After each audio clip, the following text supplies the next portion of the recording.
Joining me now is Jamie Whitfield, who is my assistant and also a sales associate. And she's also a recovering addict. And one of the things that she wanted to talk to us about today is um, there are lots of different kinds of addicts. It doesn't necessarily have to reflect an overuse of drugs. Correct. The definition exactly of an addiction is a compulsive, chronic, physiologic, or psychological need for a habit-forming substance, behavior, or activity having harmful psychological or social effects is the Okay. definition of addiction. And it doesn't limit it to drugs or alcohol. Right, right. Well, I know, for instance, I mentioned this on the air the other day. I'm addicted to cookies. Yes, you are. And there's, it's like anything that you use to excess that can be detrimental to your health. Yes. And to me, you know, people who, people who are diabetic, for instance, it's hard for them to give up sweets. Yes. Even though that's what they need to do to survive. Right. So, you know, it's not illegal to eat too much food or too many sweets. It's not illegal, but it's bad for you. Yes. So an addiction doesn't necessarily have to apply to something that is illegal or illicit. It's just something that you do to excess that causes you harm. It's that obsession over whatever activity or substance you choose of. And you know, with addiction, you know, there's, you know, when you consider addiction an illness. Right. And so, like, really, there's only three things when you say you're sick to help you with that illness, and that would be medication, treatment, or therapy.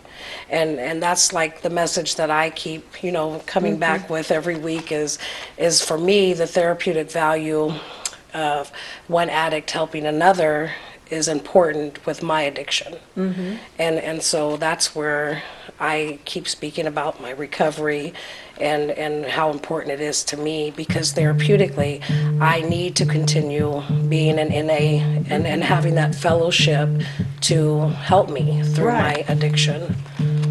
Well, and that's really typical, isn't it, of people who are recovering? They really do need the support of other people that are in the same boat, even if the other people aren't doing as well as they are. Right. It's just the idea that they become a community that can help each other, help lift each other. Yes, that's exactly what it is. It's one addict helping another addict, you know, and helping them stay afloat. And one of the major things is, you know, when you come into the NA fellowship, they will love you until you can love yourself, you know.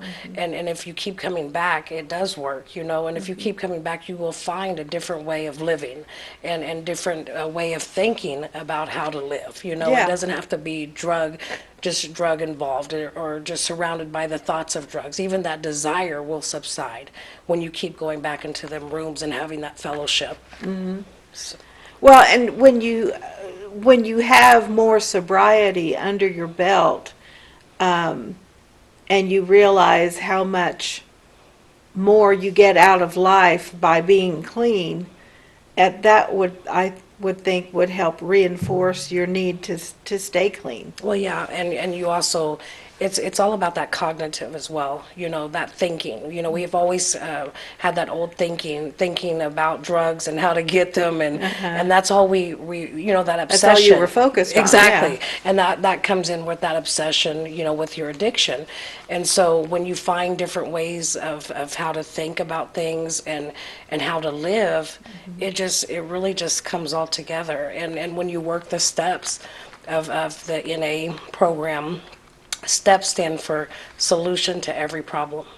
Oh, I didn't know that. Yes. Okay. And with that it gives you, if you live the life of what, you know, NA program has to offer you, you will have solutions to every problems that before we didn't have any solution but to use drugs to Right. find that solution, what we thought was Yeah. the solution. Right, yeah. But now there are things you can do for yourself within to find the solutions to them everyday problems that as addicts we can't process them as maybe someone else could, that doesn't have a addict mind like we do. And there are people that are predisposed to addictions. Yes, yes, and people are just pre-exposed disposed to them as far as like that's all they've seen, throughout their lives. You know, I know for me, my father, he was an addict, and he was in recovery when he passed away, but he was an addict, so that predisposed me as well. Yeah, and I can, yeah, and that can be something sometimes when you're growing up, you might not even be aware that that is an issue or it could be an issue in the future. Right. So until it becomes an issue, then, Right. then you're going, I should have seen that coming. That is so true. That is so true. And so there again with I just wanted to raise the awareness that, addiction, because we just, as society, we were talking about this earlier, like for me, when I hear someone is an addict, I just automatically think of drugs, Sure. and that's not true. People can be addicted to gambling, shopping, cookies, caffeine, Sex. yes, sex. And so, it doesn't just have to stop. And just like even with the Fellowship of NA, it's not limited or excluding, other addictions, you know what I mean? Because we are just addicts, period. Yeah. We desire things and obsess about things in a different manner than Yeah. others. So, addiction plays, it has more, things under it than just drugs or alcohol. Yeah, and in order to fight your addiction, it's important not to replace one addiction with another, Exactly. and that sometimes can be difficult. Yes, and also knowing that, like for me, I'm a drug addict, and I'm addicted to drugs. And so therefore, you have to know that alcohol is still a drug as well. Right. So. It might be legal, Right, but it's still a drug. And Yeah. so you can't, switch one for the other because alcoholism is real as well, just like drug addiction is real, and so just because it's socially acceptable and it's legal doesn't mean that, that it's good for you, Right, or that you exactly. should do it. Just because you can doesn't Right. mean you should. Yeah, and that makes a lot of sense to me too. Well, Jamie, I really appreciate you coming on and talking about this because I think people need to hear these messages and Yes. and Even though I got a little tongue twisted today. well, but you spoke at an acceptable volume.